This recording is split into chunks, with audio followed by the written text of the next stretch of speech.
So my grandfather and my grandparents on my mother's side, got a lot of really fond memories of them. They lived about an hour away from us. He was my earliest memories of him, he was a retired farmer at that point. So he had all the time in the world to do things, and he was always volunteering and driving around and talking to people. And they always used to come, every week or two. They'd come down to Bismarck, and in the summer they always brought stuff with them. My grandmother was a gardener. She had a huge garden out on the farm.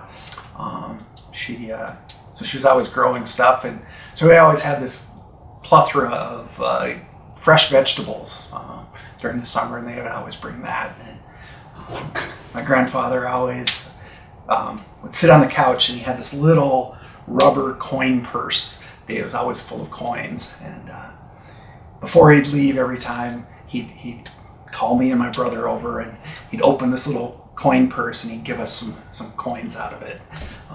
So that was always a big excitement.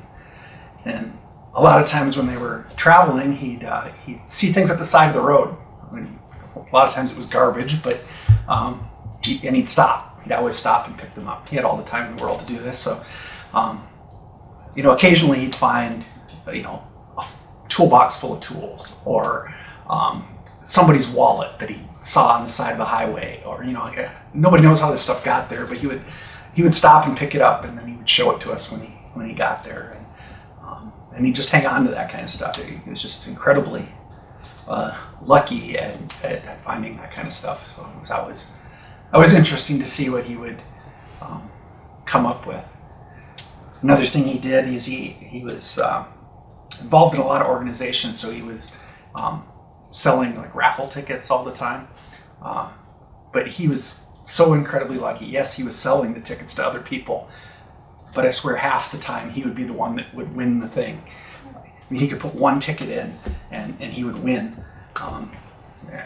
It was just amazing. I wish I had his luck.